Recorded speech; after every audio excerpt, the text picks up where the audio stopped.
लंबा चलने के लिए माफी चाहती हूँ कि बहुत गैप के बाद जो है ये आ रही है।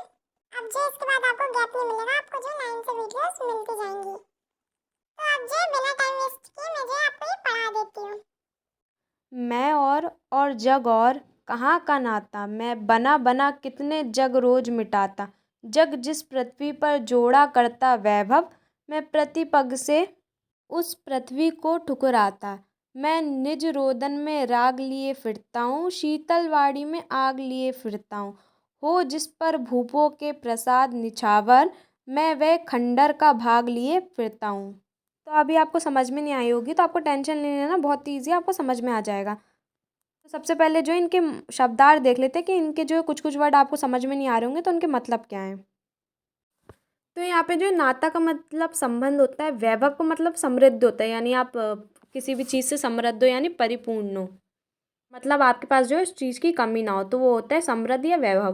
पग मतलब पैर होते हैं, रोदन मतलब रोना होता है, राग मतलब प्रेम होता है, आग मतलब जोश होता है, भूप मतलब राजा होता है, प्रसाद मतलब क्या है, यहाँ पे महल है, यहाँ पे प्रसाद का मतलब महल है, निछावर यानी कुर्बान, कोई भी चीज़ को हमें कुर्बान करना, खंडर यानी टूटा हुआ भवन, खंडर हम उसी को कहते हैं जो भवन टूट जाता है तो उसे खंडर बोलते हैं, भाग यानी हिस्सा होता है। तो चलिए अब जो है हम इनकी पंक्तियाँ समझते हैं। सबसे पहले आपको संकेत लिखना होता है, संकेत वही डैश डैश करके आपको लिखना रहता है, तो उसी को हम संकेत कहते हैं कि हम जो है कहाँ से कहाँ तक इसकी व्याख्या करने वाले हैं।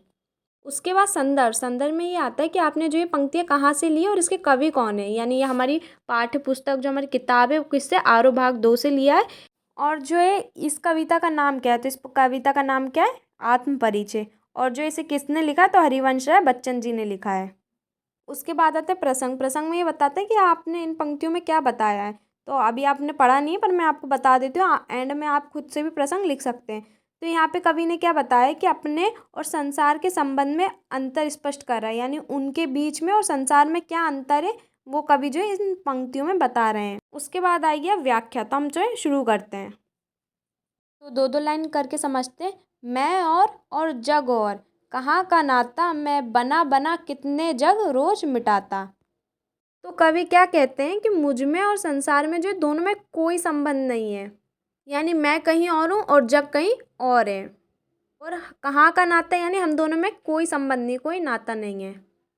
यानी कवि क्या कह रहा है कि संसार के साथ मेरा टकराव चल रहा है, यानी संसार में जो चल रहा है और जो कवि जो सोचते हैं उनमें उनकी नहीं बनती है, क्योंकि संसार कुछ और सोचता है और कवि जो है अपने मन की करता है, अपने हिसाब से करता है, वो लोगों के बारे में नहीं सोचता।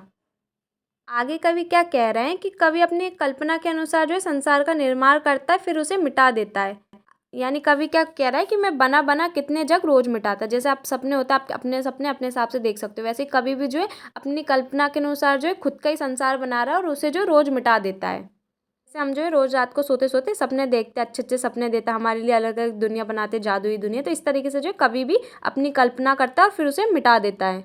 आगे की पंक्तियों में कवि क्या कह रहा है कि जग जिस पृथ्वी पर जोड़ा करता वैभव, मैं प्रति पग से उस पृथ्वी को ठुकराता। यानी इसमें कवि क्या कह रहे हैं, जो संसार के लोग हैं, जो संसार है वो क्या कर रहा है, वो अपने लिए सिर्फ वैभव जोड़ रहा है, यानी यही चाहता है कि वो खुद समृद्ध रहे, खुशहाल रहे, मतलब जो है सिर्फ अपने बारे में ही सोच रहा है संसार, कि हम जो है बहुत अच्छे बन जाए, बहुत बड़े इंसान बने, वैभव वो सब हो हमारे पास।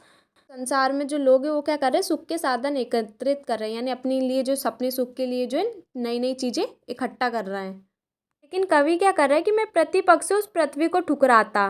पग यानी पैर होते हैं या कदम होते हैं, तो वो हर कदम पर क्या कर रहे हैं, उस पृथ्वी पर जो साधन दुनिया इकट्ठी कर रही, लोग इकट्ठे कर रहे हैं, उनको जो है ठुकरा रहे हैं। क्या करते कवि, उस धरती को ठुकराया, यानी संसार में जो सुख पाने के लिए कर रहे हैं उस धरती को उन्होंने ठुकरा दिया।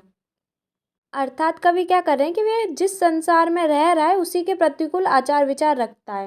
इसका मतलब क्या है कि कवि रह तो संसार में ही रहा है लेकिन उसके प्रतिकूल यानी उसके खिलाफ, प्रतिकूल यानी उल्टा होता है, अनुकूल होता है उसके अनुसार चलना, लेकिन प्रतिकूल होता है उसके अनुसार ना चलना। तो उसके अनुसार नहीं चल रहा है और ऐसे क्या कर रहा है, आचार विचार रख रहा है, यानी ऐसा रख रहा है संसार में ही रहकर जो संसार के बारे में वो नहीं चल रहा है उनके हिसाब से, मतलब वो किसी के हिसाब से नहीं चल रहे, अपने विचार जो उनके मन में आ रहे हैं वही वो कहते जा रहे हैं, ऐसा नहीं कि वो संसार के हिसाब से जो है चलते जा रहे हों। आगे कवि क्या कह रहे हैं कि मैं निज रोदन में राग लिए फिरता हूँ। तो रोदन यानी रोना होता है और निज यानी क्या होता है, अपने। कवि क्या कह रहे हैं कि वे अपने रोदन में भी प्रेम लिए फिरता है, यानी वो रोते हुए हैं फिर भी जो है प्रेम लिए फिरते हैं। वही है कि वो अंदर से तो रोते लेकिन फिर भी जो है प्रेम में मग्न रहते हैं, अपने प्रेम में रहते हैं। तो मतलब ये कि अंदर से तो दुखी है लेकिन बाहर से जो है वो थी मस्ती में रहते हैं वो अपने फिर भी। यही बात यहाँ पे कह रहे हैं कि प्रेम लिए फिरता है।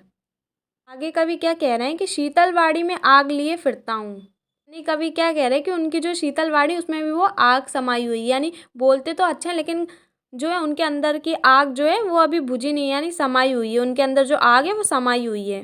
यानी बोलते तो प्यार है लेकिन फिर भी उनके अंदर आग क्या है, एक समाई हुई है, अर्थात उसमें असंतोष झलकता है। यानी कवि जो है संतोष नहीं कर पाते अपनी वाणी से, वो जो है असंतोष उनके मन में बना ही रहता है, क्योंकि बोल नहीं पाता ना जो इंसान, वो उसके मन में असंतोष रहता है। आगे कवि क्या कह रहे हैं कि हो जिस पर भूपों के प्रसाद निछावर, मैं वह खंडर का भाग लिए फिरता हूँ। कवि का कहने का यही मतलब है कि उन पर जो है राजाओं के जो महल है वो निछावर हैं, फिर भी उसके बाद वो क्या किए, खंडर लिए फिरते हैं। उनका जो जीवन है वो एकदम निराशा में है, यानी खंडर की तरह है। जैसे खंडर होता है वैसे ही उनका जीवन भी विस्तार है। खंडर कैसा होता है, एकदम टूटा फूटा, वैसे ही उनका मन, उनका जो निराशा है अंदर से वो ऐसी ही है। मतलब जो राजा वगैरह हैं, उनको क्या करते हैं, महल न्यौछावर कर देते, लेकिन फिर भी वो जो है खंडर में रहना पसंद करते हैं, यानी खंडर का एक हिस्सा लिए जो फिरते हैं। इसका मतलब ये है कि मन की बात यहाँ पे हो रही है, यानी वो जो है मन में जो है उदास है, तो उनका मन क्या है, खंडर की तरह। और बाहर से क्या लोग उन्हें बोलते हैं किस तरीके से तुम खुश रहो, ये करो वो करो, पर वो जो कभी नहीं सुनते हैं, वो फिर भी अपने अंदर का जो निराशा है उसको लेके क्या है, घूमते हैं, यानी फिरते हैं, घूमते फिरते रहते हैं। इसी के साथ वो क्या करते हैं, अपनी मस्ती में आगे बढ़ते रहते हैं और चलते रहते हैं। आपको अब समझ में आ गया होगा कि इसमें जो है कवि क्या बताना चाह रहे थे। इसमें कवि ने ये बताया कि संसार और उनके बीच में कितना अंतर है। संसार जैसा सोचता है, कवि उसके बिल्कुल उल्टा सोचता है। तो यही सब जो है कवि बताना चाह रहे थे। जब भी ये क्वेश्चन आए तो आपको घबराना नहीं। सबसे पहले आपको उन पंक्तियों को पढ़ना है। उन पंक्तियों को पढ़ने के बाद आपको यही करना है कि उनमें जो मेन मेन जो डिफ़िकल्ट शब्द हैं उनको क्या करना है, आपको अच्छे से समझना है कि इनका मतलब क्या है। अगर आपको उनका मतलब पता है तो आप इसमें बिल्कुल मन से लिख सकते हो। कुछ कुछ वर्ड ही रहते हैं जो आपको थोड़ा समझ में ना आए, तो आप एक बार में ही पढ़ोगे ना तो आपको वैसे समझ में आ जाएगा कि इसका मतलब क्या है। तो आप इसको मैंने शब्दार्थ दे दिया, इसलिए जो आप इनको समझ लीजिए कि